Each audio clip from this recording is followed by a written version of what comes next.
Bonjour à tous, bienvenue dans ce nouveau podcast avec nos amis Julien et Céline Martello. Bonjour à tous. Salut. Bonjour. Donc, on va commencer comme dans un commissariat. On va poser des questions qui fâchent. On n'a rien fait, monsieur l'agent. Promis, on n'a rien fait. Eh oui, mais Avec bon. mal à page dès qu'il Ouais, c'est ça. Donc, Je me tiens droite. C'est ça. on va voir si ton passé vaut le coup d'être découvert. Est-ce que t'es clean? Est-ce que tu es clean, des choses à cacher ou pas? Donc, Tu dis ça d'un agent immobilier, en plus, les gens Ouais. vont se poser des questions. À Dubaï en plus. À Ah là là, Dubaï. laisse tomber. Merci pour l'intro, Nico. Super. donc, dans le commissariat, on dit nom, prénom, âge, profession. Ok. L'âge aussi. Ah non. Et le sexe, bien sûr. Ok. C'est à toi qui poses les questions. Ok. Alors, qui nous présente? Parce que Vas-y, c'est vrai je qu'on t'en parle prie. souvent d'une voix commune. Vas-y, chérie. Alors, nous, c'est Céline et Julien Martello. On est cofondateurs de Rock Real Estate. On est une agence immobilière basée à Dubaï et spécialisée dans l'accompagnement des clients francophones. Voilà, on a une petite fille de 10 ans. On s'est expatrié à Dubaï il y a presque 2 ans pour une raison qui n'a rien à voir avec le travail, rien à voir avec l'immobilier, mais vraiment pour des raisons personnelles. Parce que nous, on est vraiment des amoureux de Dubaï. Voilà, on n'est pas venu pour le travail, pour des raisons de business. On est vraiment venu pour la qualité de vie qu'on peut avoir à Dubaï. Et l'immobilier, c'est notre métier depuis toujours. On est des enfants de l'immobilier. Moi, j'ai vendu ma première maison, j'avais 18 ans. On a créé notre première agence à l'âge de 21 et 22 ans dans le sud de la France. On a gardé cette agence-là pendant 10 ans. Et puis, de par toute notre expérience vécue avec cette agence et les techniques innovantes qu'on a développées, on a créé en 2020 une entreprise de formation et de coaching spécialisée dans l'accompagnement des agents immobiliers. Donc vraiment, l'immobilier, c'est toute notre vie et on a fait de l'immobilier sous un peu toutes ses formes. Voilà. Et aujourd'hui, on a créé cette agence-là à Dubaï pour plusieurs raisons qu'on pourra évoquer tout à l'heure.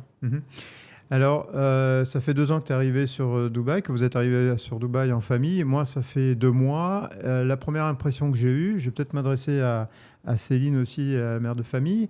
La première impression que j'ai eue, c'est déjà, c'était au mois d'août, une chaleur à crever. Qu'est-ce que vous avez trouvé sympa à Dubaï?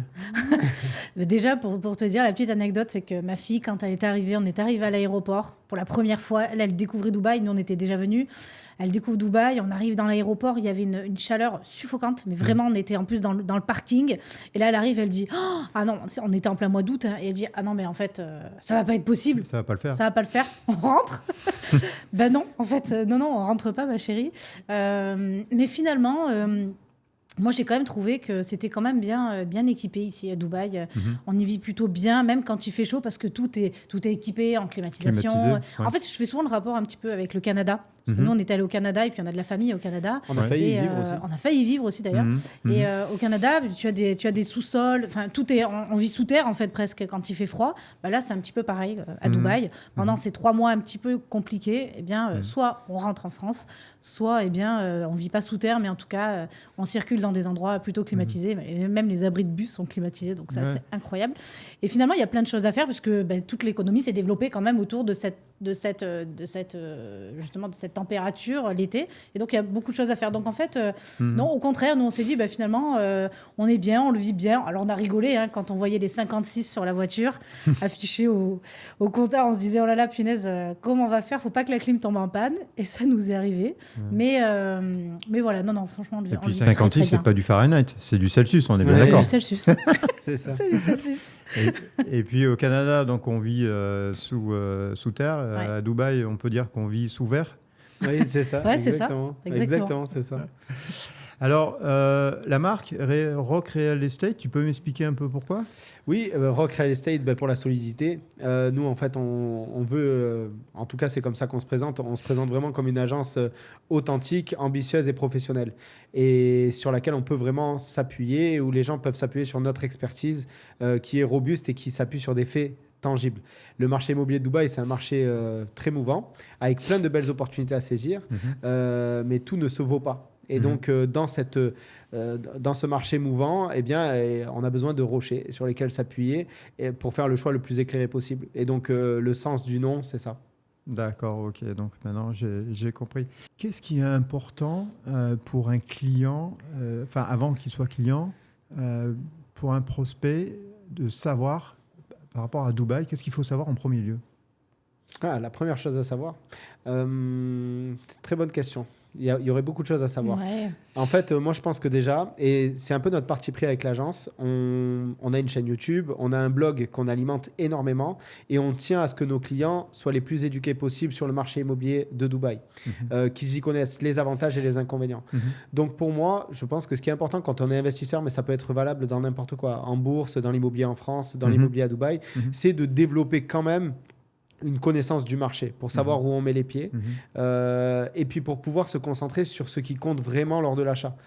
Si on en est à se poser des questions sur les processus juridiques, même si on est là pour accompagner les clients à ce niveau-là et qu'on a des partenaires avocats spécialisés là-dedans, évidemment on est là pour eux et c'est notre rôle. Maintenant, si les gens ont déjà des connaissances, ça va leur diminuer un stress qui va faire que leur attention va se porter réellement sur ce qui compte et sur le choix le plus pertinent pour eux.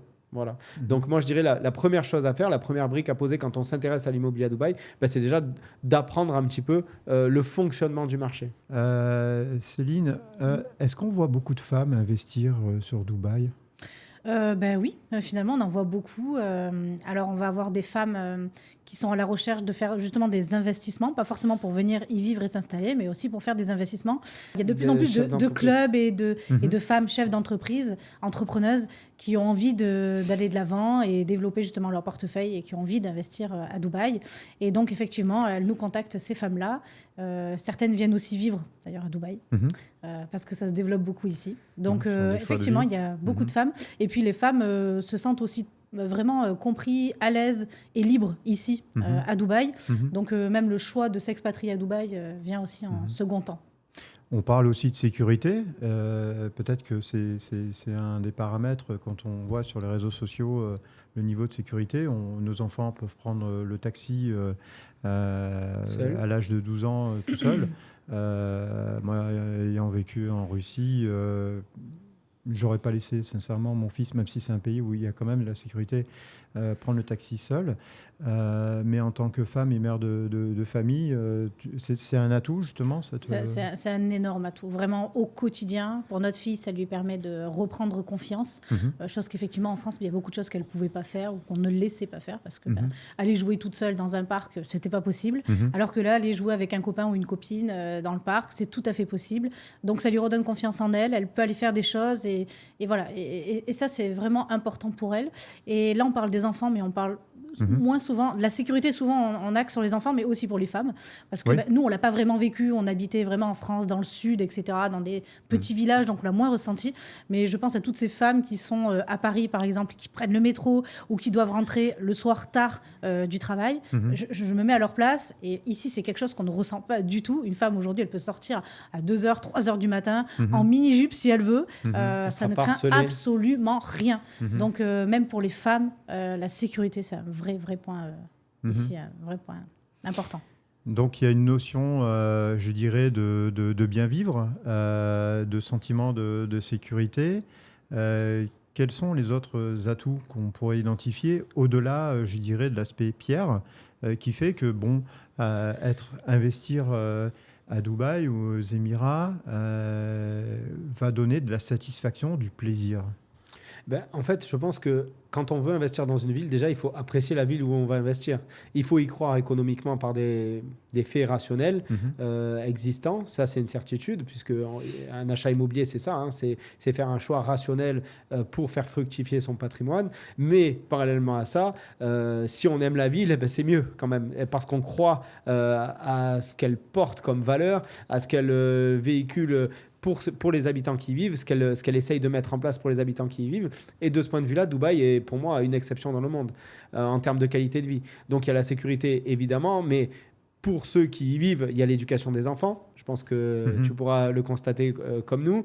Il y a l'éducation des enfants, il y a le sport qui est très développé ici, et quel que soit le sport. Ma fille fait du judo, ton fils fait du rugby, on joue au rugby même ensemble. On trouve de tout ici à Dubaï en termes de qualité de vie, c'est super. Moi, ce que j'ai vraiment beaucoup aimé à Dubaï sur le plan personnel, c'est l'équilibre qu'on peut avoir vie pro, vie perso. Ça, c'est quelque chose qu'en France, c'est plus difficile. Alors, je ne saurais pas trop l'expliquer. Est-ce que c'est l'accès au sport qui est plus facilitant parce qu'on a une salle de sport en bas de chez soi, qui fait beau toute l'année, qu'on peut aller courir quand on veut, qu'il y a plein d'événements sportifs dans la ville. Moi, je trouve que ça, c'est très bien. On a tous les beach clubs qui sont très sympas pour aller se détendre. En termes de gastronomie, on est servi parce que quelle que soit la cuisine du monde que l'on apprécie, on trouve tout à Dubaï aussi. Donc il y a ce mariage-là aussi qui est très important. Et puis il y a la dynamique de la ville en termes d'infrastructure aussi. C'est une ville qui se développe énormément, le métro, le train. Moi, ce qui m'a le plus choqué quand je suis arrivé à Dubaï, peut-être c'était quoi, 1 mois après, 2 mois après, on a reçu un mail. Il y a un ministère du bonheur à Dubaï. Oui. Et on a reçu un mail en nous demandant comment s'est passée notre installation, qu'est-ce qu'on verrait améliorer. Et on nous demandait notre avis. Et ça, j'ai trouvé ça... extraordinaire. Oui, d'ailleurs, ici, les bureaux administratifs s'appellent les Happiness Centers. Donc, c'est pas rien. C'est pas rien. Et effectivement. C'est clair. Le profil moyen que tu as pu rencontrer qui souhaite investir, c'est qui, c'est quoi le Français qui veut acheter à Dubaï? Dubaï, c'est un marché où il y en a pour tous les goûts. C'est-à-dire qu'on arrive, si on vient avec un budget de 200 000 euros, on peut trouver déjà des premiers investissements intéressants. Et puis après, ça peut aller jusqu'à plusieurs millions d'euros. On a des profils d'investisseurs qui sont très divers. On a parfois on va dire des primo-investisseurs à l'étranger qui viennent faire leur premier achat. Ils viennent tester le marché parce qu'ils sont venus en vacances à Dubaï, parce qu'ils aiment bien la dynamique de la ville, parce qu'ils y croient aussi à tout le potentiel économique de la région. Donc ça, c'est un premier type de client. Et puis après, on a des investisseurs beaucoup plus aguerris qui là viennent faire 1 opération, 2 opérations, 3 opérations, étalées un petit peu dans le temps et sur des budgets qui peuvent vraiment varier entre 500 000 et 2 millions d'euros. Céline, les femmes gèrent mieux les affaires que les hommes, il paraît. Est-ce que... Je suis sûre. Mais il y a des statistiques.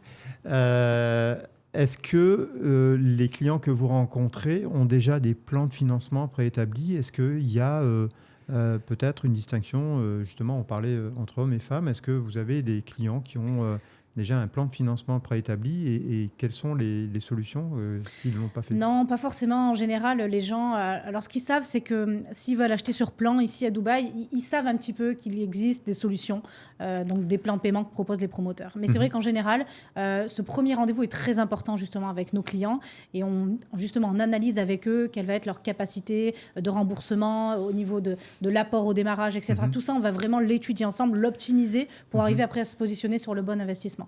Donc, ils ne savent pas trop forcément, justement, au démarrage, comment ils vont se positionner, qu'est-ce qu'ils vont mettre. Donc, justement, là, le premier rendez-vous est très, très important ensemble pour arriver à voir tout ça. Mais c'est vrai qu'effectivement, la femme joue un rôle là-dedans.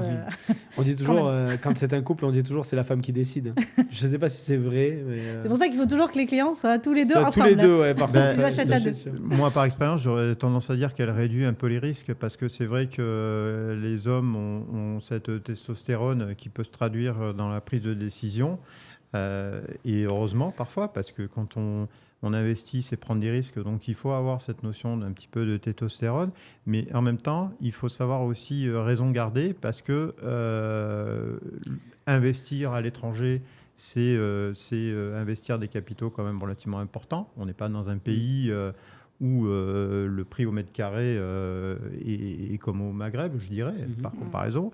Donc, ça suppose, je dirais, un parcours réfléchi. Si je résume un petit peu votre façon de voir, est-ce que vous êtes un peu des tuteurs immobiliers? Moi, je dirais des guides. Des guides? C'est vraiment ça. Ouais. Et c'est ce qu'on explique à nos clients. Nous, en fait, on a toute une connaissance du marché local, on est leurs yeux et leurs oreilles. Et en fait, on va les accompagner étape par étape. Alors, ça passe déjà par beaucoup de pédagogie au démarrage, beaucoup d'explications, beaucoup de temps passé à éduquer, finalement, le client sur le marché et sur ses potentialités. Une fois qu'on a passé cette étape-là, eh bien, on va partir en recherche. Et donc là, on va faire des analyses comparatives de chaque projet. Et donc là, pareil, on va leur donner accès à tout un tas d'informations qu'ils n'auraient pas tout seuls, tout simplement. Et donc, ça va leur permettre de faire le choix le plus éclairé possible. Et ensuite, on va les accompagner sur la finalisation de la vente, donc sur tout l'aspect juridico-administratif, soit seul, soit accompagné d'un avocat partenaire. pour qu'ils arrivent à conclure la vente. Et derrière, on va gérer leurs biens à la location, que ce soit sur le long terme. Donc là, c'est nous qui gérons en interne, soit sur le court terme. Et on a un partenaire pour ça aussi. Donc nous, on est vraiment des guides. On est vraiment des guides et on essaie, et tu es là pour ça quand on a une limite à ce niveau-là, mais aussi de leur ouvrir le champ des possibles. C'est-à-dire que les gens arrivent, comme l'a dit Céline, avec quelques idées. Bon, voilà, je sais qu'à Dubaï, il y a des plans de paiement intéressants, sans intérêt. Ça va me permettre d'étaler mon investissement. Voilà. Mais très souvent, c'est mal défini. Ils ont un potentiel de départ. Voilà, j'ai 50, 100 000, 150 000 euros d'apport. Mais derrière, voilà, sur combien de temps va durer mon paiement? Est-ce que c'est 3 ans? Est-ce que c'est 5 ans? Est-ce que c'est 7 ans? Tout ça, ça reste un peu flou pour eux. Donc déjà, on essaie d'éclaircir ça. Ensuite, on leur demande toujours, à côté, qu'est-ce qu'ils ont? Est-ce qu'ils vont pouvoir assumer justement le remboursement de cet investissement dans le temps? Et si on voit que il y a plus de choses à creuser que ça, c'est là où on te les renvoie pour que tu puisses faire une analyse de patrimoine plus approfondie et leur donner aussi potentiellement de nouvelles perspectives.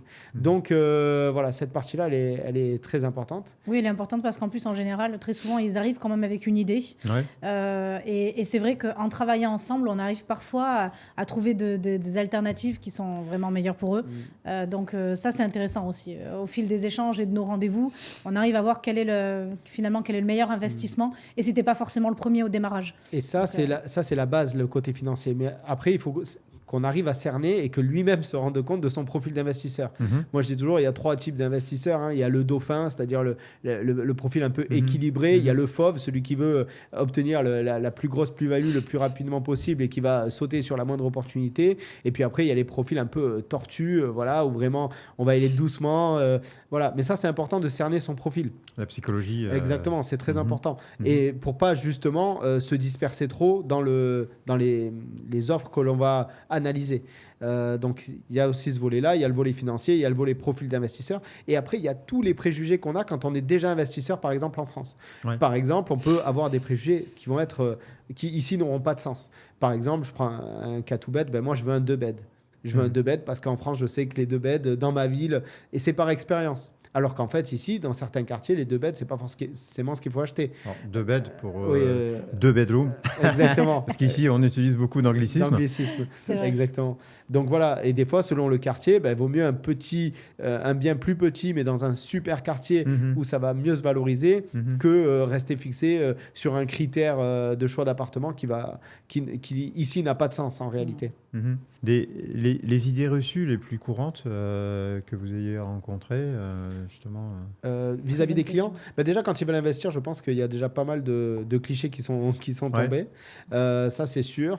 Après, je pense qu'ils arrivent. Alors, nous, on a, je pense, cette capacité à tellement être transparent avec les gens que les gens nous accordent facilement leur confiance. Et du coup, ça crée une relation saine avec le client. Mais il y a beaucoup de clients qui sont très méfiants. Et moi, j'ai surtout eu beaucoup de clients qui ont consulté plusieurs agences immobilières avec des discours contradictoires. Ouais. Et donc ça crée de la méfiance. Ça crée parce que je dis, mais qui me dit vrai, quoi. Ouais, ça trouble les idées. Ouais. Parce que très souvent, c'est vrai que Dubaï, c'est vraiment un marché qui est mouvant. Ça va très vite. On en parlait.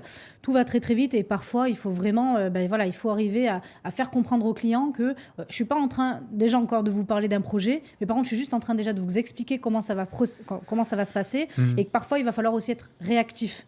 Et ça, le fait de l'expliquer au démarrage, c'est mieux parce que sinon le client a cette impression-là, donc c'est qu'on le presse. Voilà. Et en France, très souvent, on se dit j'ai compris ta soupe, là tu me presses, tu me dis que tu vas avoir des offres ou des visites, etc. Bref, toutes les techniques d'agent immobilier en France. Sauf que là, concrètement, c'est réel. C'est-à-dire que j'ai une liste, là, j'ai 15 appartements et je peux déjà vous dire que là, demain, je n'en ai plus. Donc, si on ne se positionne pas maintenant, je les aurai plus demain. Et alors ça, des fois les clients ont du mal à le comprendre. Alors finalement, l'affaire elle leur passe sous le nez. À la deuxième, il dit ok, j'ai compris. Mais c'est vrai que les 3/4 de nos clients, ils ratent une opportunité avant de se positionner sur la bonne. Hein. Et oui, parce qu'ils constatent par eux-mêmes que la demande est forte. Oui. Mais donc, parce qu'on est français, on a l'impression de voir que le marché est français, comme s'il y avait que des Français. Mais ici à Dubaï, il n'y a pas que des Français. Il y a de nombreuses nationalités qui investissent sur les biens. Et donc ça va très très vite. On n'est pas les seuls. Et voilà. Donc, parfois, les meilleurs endroits, les meilleurs investissements dans les meilleurs environnements, ça, forcément, si on veut être prioritaire, il faut se décider avant. Alors, Julien, on va rentrer un petit peu, on va ouvrir le capot. Est-ce que, quelles sont je dirais, tes recettes en tant qu'agent immobilier pour réduire les risques pour un investisseur? Quels outils tu peux être amené à utiliser, je dirais, qui légitiment à la fois le travail que tu fais et pourquoi on doit travailler avec toi? Alors moi, ce que je conseille toujours aux clients, avant de se lancer dans l'achat, c'est de choisir le bon agent immobilier. Et je ne dis pas qu'on est les seuls et qu'on est les meilleurs, hein. Pas du tout.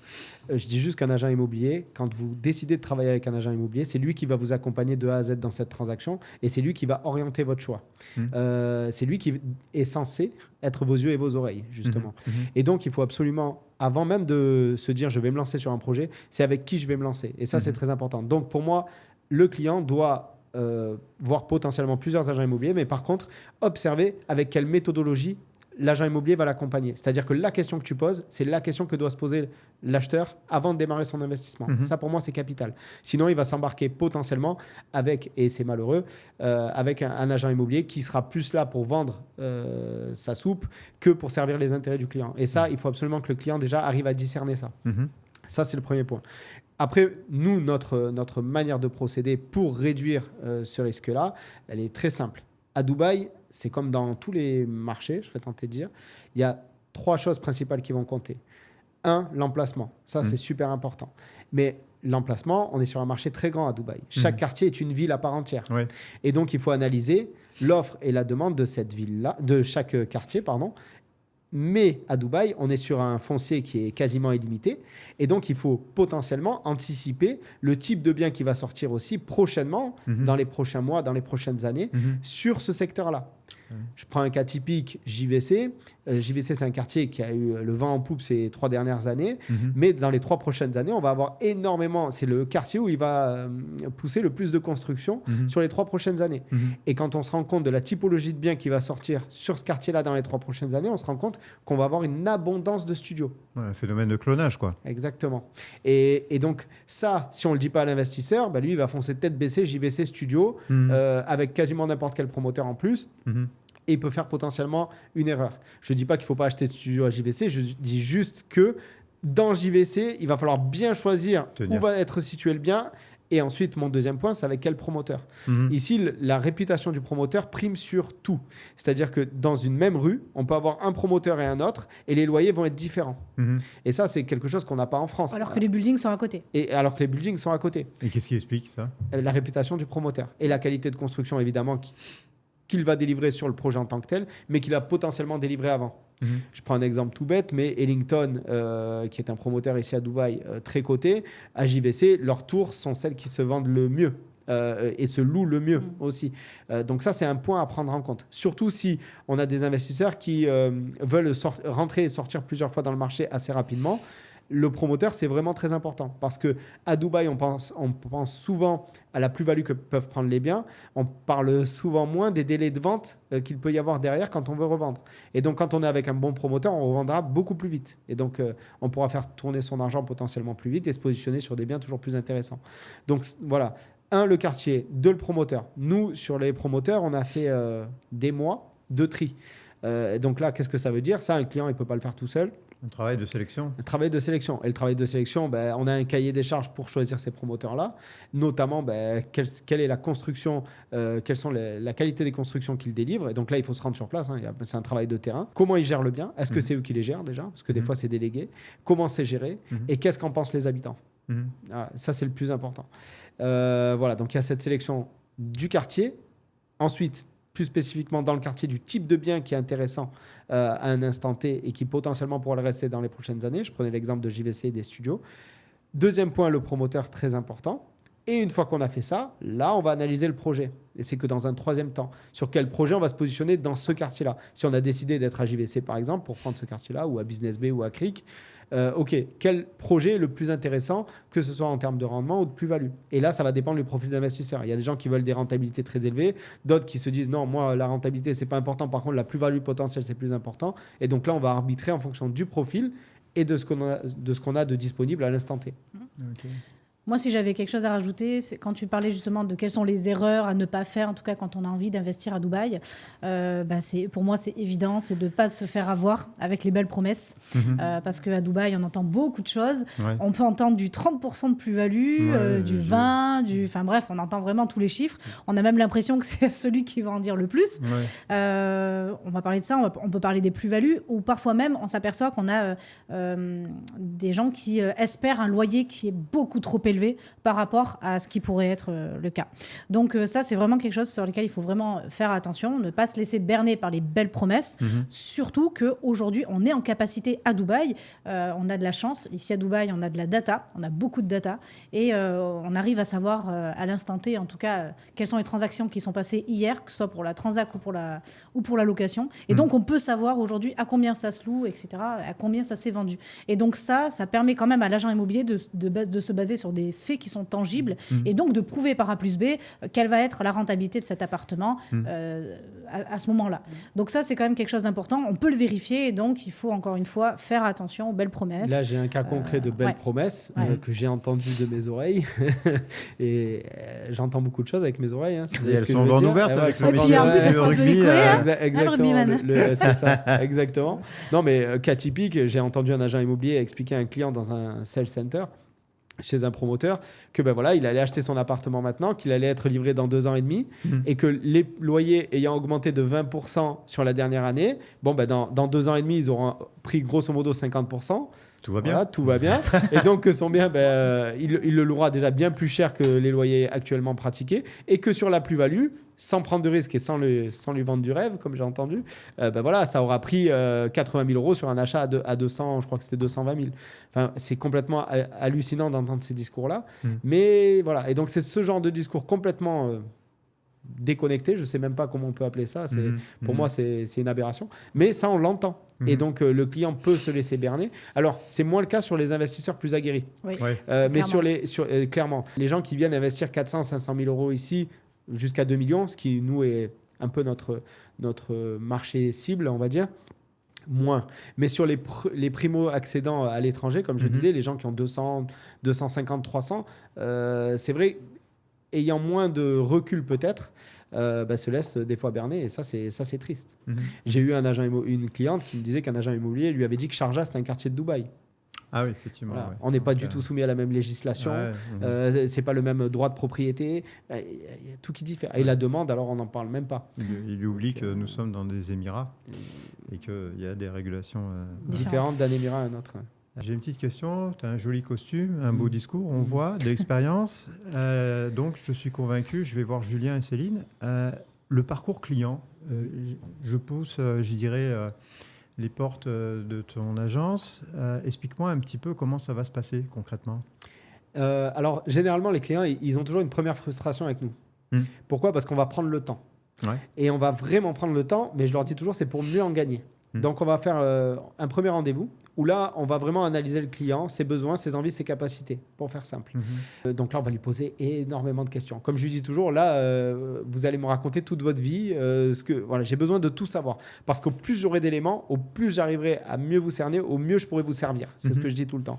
Donc, on va faire ce premier rendez-vous-là. Déjà, ça, pour eux, c'est un peu une anomalie. Mais voilà, c'est très important. Et je leur dis toujours, on va faire un second rendez-vous où là, moi, je vais vous expliquer ma méthodologie, comment moi, je procède pour vous accompagner à faire le meilleur choix possible. Et donc, on fait un deuxième rendez-vous qui va durer un peu moins longtemps, qui va durer à peu près 1 heure, celui-là, où je leur explique ma méthodologie. Et s'ils sont OK, on commence à bosser ensemble à partir de là. Et là, je pars en recherche avec Céline pour leur trouver le bien idéal. Et donc là, on va ensuite sélectionner des projets, faire les plus et les moins de chaque projet et les comparer ensemble avec le client derrière. Voilà, on a ce projet-là, il a tel avantage, tel inconvénient, voilà ce qu'on pourrait potentiellement gagner là-dessus, etc. Et on va arbitrer ensuite comme ça. Pour nous, c'est très important que le client soit en confiance, en tout cas qu'on ait cette relation de confiance. Donc, on a vraiment tout un espace avec le client d'échange et de partage de ressources sur lesquelles on va pouvoir s'appuyer, lui partager. On va pouvoir travailler aussi avec les partenaires ensemble. Donc ça, pour nous, c'est important. Oui, des fois, les process peuvent être un peu... En tout cas, nous, on préfère prendre le temps avec le client parce que c'est un marché où il y a beaucoup d'offres aussi, Dubaï. Donc, je dis toujours, il ne faut pas confondre... Enfin, il ne faut pas mélanger vitesse et précipitation. C'est-à-dire que, voilà, on a... à Dubaï, l'offre est là. Il n'y a pas de problème, on va trouver l'appartement qu'il vous faut. Par contre, il faut bien se préparer. C'est pour ça que des fois, je leur conseille de faire appel à tes services, notamment dans la gestion de patrimoine, mais des fois, ça peut être avec notre avocate partenaire pour sécuriser un petit peu mieux l'aspect fiscal. Voilà. Et donc, c'est important de prendre le temps en amont. Et puis après, une fois qu'on est prêt, là, par contre, il faut dégainer parce que Dubaï, ça va très vite. Et si on veut se positionner sur les meilleurs projets au moment où ils sortent, il faut y aller, quoi. Donc, voilà. Alors, Madame la ministre des Finances et celle qui fait les factures, combien ça coûte un agent immobilier ? Très bonne question. Et si je te disais que ça ne coûte rien? En fait, ce qu'il faut savoir, c'est qu'aujourd'hui, si on achète sur plan, on va dire qu'il y a deux choses. Si on achète sur plan, un agent immobilier, si on fait appel à un agent immobilier ici à Dubaï, on ne le paye pas. C'est le promoteur qui le paye directement. D'accord. Donc, si on vient me voir aujourd'hui, le prix sera le même que si on va voir directement le promoteur. D'accord. Donc, très souvent, les gens peuvent se dire, bon, je vais essayer d'éviter les frais d'agence, un peu comme en France. Je vais essayer d'éviter un peu les frais d'agence et puis je vais aller directement voir le promoteur. Attention, ça c'est une grande erreur aussi à faire. Moi, encore une fois, je n'ai pas d'intérêt à vendre cette résidence ou celle-ci. Donc, je vais être le plus impartial possible pour pouvoir donner mes meilleurs conseils. Alors que le promoteur, lui, va vouloir vendre que ses appartements et ce qu'il a de disponible. Donc, il vaut mieux venir voir un agent immobilier, sachant que moi, dans tous les cas, c'est le promoteur qui va me rémunérer. Pour le même prix en plus. Pour le même prix. Exactement. Donc, voilà. Et puis après, quand c'est sur de l'ancien, donc de l'ancien à Dubaï, pas si ancien que ça, mais en tout cas, pour tout ce qui est déjà prêt et disponible, on est sur des frais à 2%. D'accord, voilà. Ok. Très bien. Quels sont les exemples de réussite que tu as à l'esprit sur les investissements? Est-ce qu'il y a des typologies de logements sur lesquels on a un meilleur retour sur investissement? Est-ce que c'est une question de seuil ou c'est vraiment l'emplacement? En fait, ça va dépendre vraiment là du profil d'investisseur. Chacun va avoir des exigences différentes. Il y a des gens qui viennent et qui me disent, moi, ce qui est important pour moi, c'est vraiment la rentabilité. Et donc, ils vont s'attacher au taux de rentabilité tel qu'on le calcule en France. Voilà. Il y en a d'autres qui vont me dire, non, moi, la rentabilité, c'est moins important. Ce qui compte, c'est la plus-value qu'on peut faire. Et moi, je trouve que c'est une très bonne école sur un marché dynamique comme Dubaï, parce que des fois, on peut faire des plus-values qui remplacent largement 2 points de rentabilité par an. Voilà. Et puis, il y en a d'autres qui veulent un peu un mix de tout ça et en fait, ils ne savent pas vraiment se positionner. Ce qui va compter, quel que soit le cas dans lequel quel que soit le profil de l'investisseur, c'est toujours l'emplacement en premier et le promoteur, c'est ce que j'ai dit. Voilà. Après, on va aller il y a certaines zones qui vont permettre de réaliser plus de plus-value que d'autres. Tout va dépendre aussi le capital dont la personne dispose pour investir à Dubaï. Si par exemple, il y a des quartiers qui sont super, on prend Crick-Harbour, notre quartier, dont on est fan. Voilà, les plus-values réalisées à Crick-Harbour sur les 2-3 dernières années, c'est complètement hallucinant. Par contre, il fallait un capital de départ qui est plus important que quelqu'un qui, il y a 2-3 ans, voulait investir à JVC, par exemple. Si on prend un exemple, par exemple, de Crick-Harbour, pour donner un exemple concret, un appartement one bed en janvier, était à peu près à 1 million, 1,1 million de dirhams. Aujourd'hui, on est plutôt à 1,7 million, 1,8 million. Voilà. Donc, pour convertir en euros, il faut diviser par 4. Exactement. On divise par 3,87 sur le compte. 3,87 hier. Donc déjà, belle plus-value en quelques mois, en fait. Et pourtant, la rentabilité, ce n'est pas le quartier le plus rentable, on va dire. Par contre, en termes de plus-value, ça rattrape 10 employés, quoi. Oui, un emplacement stratégique. Emplacement stratégique, bon promoteur. Exactement. Et de toute façon, les investisseurs les plus aguerris regardent moins la rentabilité que la plus-value potentielle, généralement. Vous avez des clients qui achètent pour vivre ici? Oui. Et quels sont les éléments à savoir sur le coût de la vie à Dubaï? Parce que on a trouvé un bien immobilier, on est locataire au départ, avant d'acheter, pour trouver. Combien ça coûte la vie à Dubaï? Avant de répondre à cette question, je dirais que la première chose, c'est quand les gens viennent s'installer à Dubaï, si ce sont des familles en tout cas, la première chose à regarder avant de s'installer, c'est déjà l'école. Parce que l'école aujourd'hui, c'est quelque chose qui n'est pas facile au niveau de l'accès, parce qu'il y a beaucoup de monde qui arrive, il y a un grand choix d'écoles, mais aujourd'hui, il faut déjà déterminer dans quelle école vont être les enfants. Parce qu'une fois qu'on a l'école, on va pouvoir choisir le logement. Il faut quand même savoir qu'aujourd'hui, le secteur, parce qu'aujourd'hui, Dubaï, c'est quand même grand, et parfois, on peut être à cet endroit-là, et puis l'école est complètement de l'autre côté de la ville. Il y en a pour traverser la ville, c'est 50 minutes. Que tu dis. Non, mais c'est un conseil. C'est un conseil, en tout cas, pour penser aux enfants. Je pense aux enfants, parce qu'aujourd'hui, à Dubaï, ça bosse dur quand même. On a des horaires qui sont assez larges, notamment si on travaille en plus avec la France. Donc les enfants, très souvent, sont pris avec le school bus ou avec des chauffeurs ou taxis ou avec des nannies. Mais dans tous les cas, le trajet à faire peut être très très long. Et donc c'est vraiment un conseil que je donne aux parents quand ils veulent venir ici s'installer à Dubaï, c'est déjà de valider l'école et de valider donc le secteur avant de commencer à choisir le lieu. Ça c'est très important pour moi. Et concernant le coût de la vie, en fait, il y a 3 postes importants à Dubaï, le loyer, l'école et la santé. Même si la santé, ça reste encore, je trouve, raisonnable. Ça, c'est les 3 grands postes. Après, le coût de la vie quotidien, c'est vrai que c'est un peu Disneyland Paris, Dubaï, donc on a vite tendance à vouloir faire des activités. Mais je trouve pas que le coût de la vie soit beaucoup plus cher qu'en France. Ça dépend vraiment avec quoi on compare, encore une fois. Exactement. Est-ce qu'on compare avec quelqu'un qui vit dans le sud de la France en campagne ou si c'est avec un Parisien. Un Parisien, il va vous dire finalement, prix mètre carré de la location pour le nombre de mètres carrés que j'ai, c'est correct. La mutuelle, aujourd'hui à 3, on est à ça, donc c'est correct. Ok, il y a encore l'école qui reste assez élevée. Si effectivement on veut aller dans des écoles françaises, voire même internationales, là c'est un petit peu plus cher, c'est vrai. Oui, et puis on voit sur les réseaux sociaux des francophones. Donc quand je dis francophones, c'est volontaire. C'est des personnes qui viennent aussi de régions du Maghreb ou autres et qui posent la question, je suis infirmier dans mon pays d'origine, est-ce qu'on gagne mieux sa vie à Dubaï ? On s'aperçoit que, en fait, c'est pas aussi simple que ça, parce que selon les métiers, il y a une concurrence d'autres nationalités qui ont des diplômes qui sont reconnus. Alors, au niveau de compétences, je ne serais pas en matière de juger, mais qui fait qu'il y a des disparités salariales. Donc, être infirmier à Dubaï, ça ne veut pas forcément dire gagner plus qu'en France, même si la situation en France peut être parfois un peu compliquée si on n'est pas dans le libéral. Donc la notion de budget est extrêmement variable. Mais bon, je pense qu'en s'adressant à vous, on peut déjà avoir une idée sur ce que ça coûte de détenir un bien immobilier, sur les charges de copro. C'est quoi c'est assez variable. Alors évidemment, elles sont beaucoup plus élevées pour des buildings que pour des maisons, c'est logique. Pour du building, on va tourner, alors là, ça va vraiment être une fourchette très large, entre 15 dirhams du square feet et 20 dirhams du square feet, on va dire, à peu près. Sachant que ce qu'il faut compter, donc, c'est la surface de l'appartement, et on compte aussi évidemment l'extérieur, donc le balcon, mais à hauteur de 25%.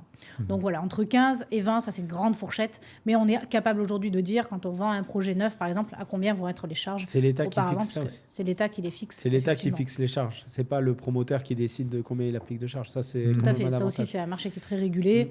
Il y a beaucoup de choses maintenant qui sont régulées à Dubaï au niveau de l'immobilier. Donc ça, en tout cas, ça l'est. Et donc les charges, voilà, on sait où on va à peu près chaque année. Ok. On parlait de square feet. Il y a des différences avec nos notions de mètres carrés en France ? Oui, quand on achète un appartement, ici, les promoteurs, ils expriment toujours la surface totale de l'appartement, balcon compris, par exemple. Voilà, donc ça, c'est quelque chose à savoir. Il est intéressant, des fois, de vérifier chez certains promoteurs, est-ce qu'ils comptent hors cloison ou... Parce que voilà, on a des disparités de surface qui peuvent être quand même assez significatives. Donc, il faut un petit peu regarder ça quand même. Enfin, en tout cas, les extérieurs, c'est sûr, il faut en tenir compte, parce que quand on achète un appartement de 60 mètres carrés, mais avec 10 mètres carrés de terrasse, c'est plus pareil. Donc, voilà. Après, non, sur les surfaces, on n'a pas d'autres choses particulières. Juste le calcul des charges qui se fait un peu différemment de la France, mais sinon, non. Ok. Quand on achète un bien immobilier, on a des diagnostics, on a des documents qui nous permettent d'avoir une information préalable. Est-ce qu'il y a des différences notables avec l'Europe, la France ? Non, on n'a pas ce genre de choses. Par contre, ce qu'on a, en tout cas, et ce qu'on peut s'apercevoir, c'est qu'on a évidemment toutes les chartes qualité de tous les promoteurs. Ça, c'est important et c'est d'ailleurs pour ça qu'on les a choisis. Ce qu'il faut savoir aussi, et ce qui peut rassurer, déjà nous, on aura déjà visité tout ce qui a été livré avant pour s'apercevoir bien sûr de la qualité. Les promoteurs ont aussi des show apartments, donc ils peuvent montrer en tout cas ce qu'ils sont capables de produire et de fournir. Donc on peut visiter des appartements. Et puis, on a aussi, et ça c'est super, pour le client, il a 1 an pour vérifier s'il se passe quoi que ce soit dans l'appartement, s'il y a des malfaçons, s'il y a des choses à reprendre. Il a 1 an pour le dire et faire la liste. Donc encore une fois, aidé par l'agent immobilier bien sûr lors de la livraison, on va faire, donc ça s'appelle un snagging, et donc on va aller regarder, faire un petit état des lieux. Qu'est-ce qu'il faut changer s'il y avait des choses à changer, bien sûr. Alors, évidemment, plus le promoteur est bon, et moins il y a de choses sur la liste. Et donc ça, c'est quand même très agréable. Mais voilà, il peut se passer parfois quelques petites choses, un carreau qui sonne creux, etc. Ben, ça, on va le faire changer. Et donc, encore une fois, voilà, exactement. Ça, c'est vraiment sur la partie intérieure de l'appartement. Et ensuite, on a comme en France, c'est-à-dire comme une garantie décennale. Donc là, ça va vraiment pour tout ce qui est extérieur, donc fissures de façade, problèmes sur la toiture, etc. Là, on va voir voilà, structurel sur le bâtiment. Là, on va voir 10 ans. Ok, je suis convaincu. Je suis investisseur, je veux louer. Comment ça se passe le process avec un locataire recherche? Quelles sont les différences fondamentales dans le parcours de l'investisseur en France? On sait on dit que il y a des lois qui protègent, je dirais tant mieux dans un sens, mais qui peuvent être des freins à l'investissement. Comment ça se passe à Dubaï quand on est propriétaire? Ça, c'est génial. Bailleur. Pour moi, c'est vraiment c'est un des gros avantages d'investir à Dubaï, c'est la sécurité de ses loyers. Il faut savoir qu'ici à Dubaï, les gens payent leur loyer en avance. Ça peut être en 1 fois, ça peut être en 2 fois, ça peut être en 3 fois. Ça va dépendre. Au plus vous achetez dans un endroit stratégique et demandé, au plus votre locataire vous paiera en 1 fois. On ne demande pas grand-chose aux locataires. Donc pour se loger, c'est aussi très facilitant. Hein. L'Emirates Saïdi et le paiement est grosso modo. Et donc pas de fiche de paye, pas de contrat de travail. Ouais. Donc là, ça va très vite. Donc on renouvelle le contrat tous les ans. Donc c'est seulement à l'année. Il y a possibilité de faire une augmentation de loyer dans une limite définie par l'État selon les zones, etc. Donc ça, c'est bien aussi. Et surtout, ici, il n'y a pas d'impayé. C'est-à-dire que si la personne ne paye pas, en quelques semaines, c'est réglé. Il y a une sécurisation vraiment des loyers ici qu'on n'a pas en France. On n'a pas les problèmes de squat, on n'a pas les problèmes de dégradation, on n'a pas de problème d'impayé. Donc ça, c'est super, quoi. Vraiment, quand on investit, on dort sur ses 2 oreilles à Dubaï. Pour ça, en tout cas, c'est super. D'accord. Voilà. Alors, je dirais un petit peu en guise de conclusion, comment vous voyez votre métier dans 10 ans et le marché à Dubaï? Est-ce que vous vous êtes posé cette question en termes de projection? Comment vous voyez évoluer la ville et les Émirats?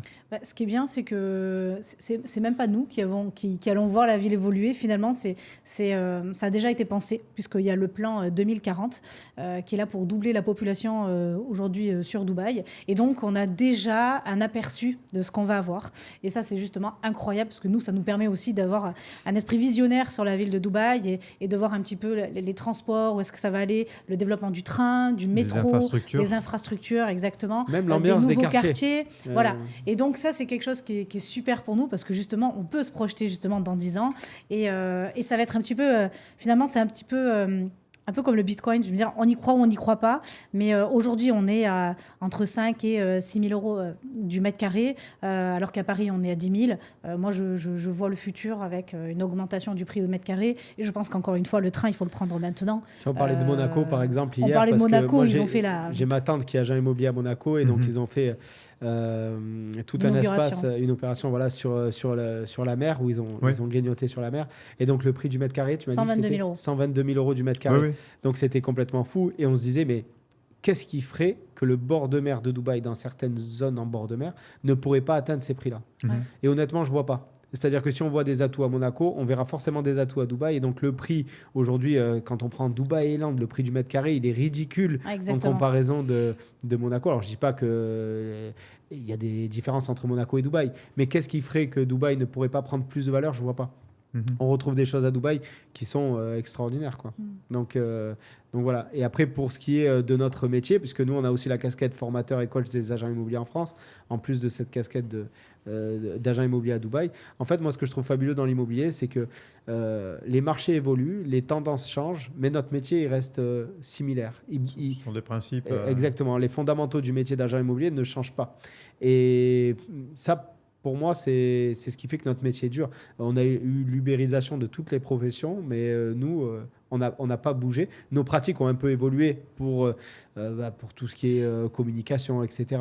Mais dans la relation humaine, on attend toujours la même chose d'un agent immobilier. Donc pour moi, ça restera indéfectible. Moi, j'ai ma petite opinion personnelle, mais qu'est-ce qui... On a donné, je dirais, des arguments pour venir à Dubaï.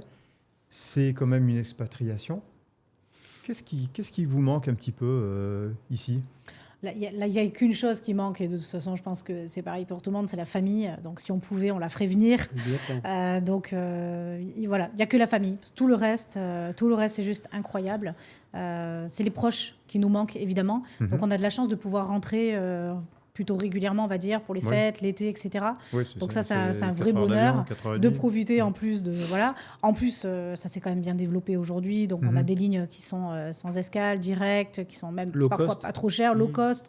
Donc, voilà, on a la possibilité de rentrer relativement facilement. Mais je dirais que c'est la famille, parce que tout le reste, on est vraiment sur une vie, je dirais... en tout cas, c'est très facile et on est privilégié. Tout à fait. Et ce soleil toute l'année.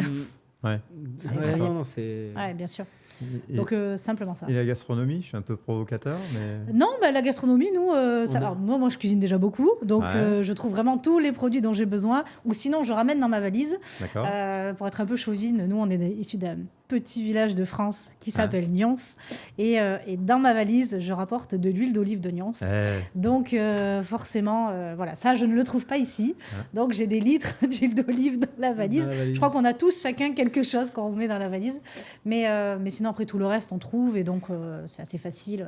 Et puis les restaurants, on a les gastronomies du monde entier, on a les meilleurs chefs du monde entier à Dubaï. Des grands chefs français, on a vraiment pas à se plaindre. Et toi ? Alors moi, ce qui me manque, c'est les yaourts. Je trouve que et j'ai vécu ça en Russie, ça a été l'enfer après les sanctions. C'est vrai qu'en Russie il n'y a pas beaucoup de yaourts. Il y a beaucoup de gelée. Oui. Puis après les sanctions, ça a été l'enfer parce que toutes les marques européennes ont été dégommées. Mais bon, on a un choix. Le fromage, mon fils et ma femme sont très fromage, donc effectivement le choix est un petit peu plus restreint. Voilà, je porterai une attention quand même particulière sur l'aspect pollution. Il faut quand même avoir à l'esprit qu'en Europe, on a la chance, je dirais, de pouvoir respirer. Tu parlais de Nyons, moi je suis sur Aubagne, donc c'est aussi quand même relativement privilégié en termes d'environnement. Il faut quand même tenir compte de ça. Dubaï et les Émirats, par le climat, ont des contraintes, je dirais, de pollution qu'il faut quand même savoir. Mais je pense que, comme toutes les grandes métropoles au monde, on n'y échappe pas. Et donc, il faut quand même intégrer ça. Et on espère en parlant de développement, que les Émirats trouveront des solutions pour pouvoir adapter aujourd'hui cette consommation énergétique. J'en suis sûre, notamment avec le développement des transports en commun. Voilà. J'ai un copain au rugby qui s'occupe de ce sujet-là. Il travaille pour une grande entreprise française et il est à Dubaï pour justement proposer des solutions, analyser la pollution ici, proposer des solutions. Et le traitement de l'eau. Un sujet, je suis quand même bluffé de voir toute cette verdure qu'il y a. On a l'impression que c'est Miami, et j'appelle ça Dubaï. Pour moi, c'est Miami en Djellaba. C'est ça. Et donc voilà. Écoutez, ils sont vraiment avant-gardistes sur toutes les solutions, notamment le solaire d'ailleurs. C'est incroyable. Effectivement, ici on a un carrefour des technologies. D'ailleurs, il y avait un summit il n'y a pas si longtemps sur les nouvelles technologies qui est très orienté. Donc voilà, avec le rugby 7, il y a de quoi faire du sport, de la technologie, de trouver du boulot. Donc voilà, ce qu'il faut, c'est être rationnel, vigilant et puis bien entouré. En tout cas, Céline, Julien, merci beaucoup. Merci beaucoup, Nicolas. Et puis, on apprécie votre sourire, votre disponibilité. Et puis, il suffira de cliquer, je pense, sur le lien de la vidéo pour vous retrouver facilement. Merci de nous avoir invités. Et on vous dit tous à très bientôt. Merci beaucoup. À bientôt. Salut tout le monde.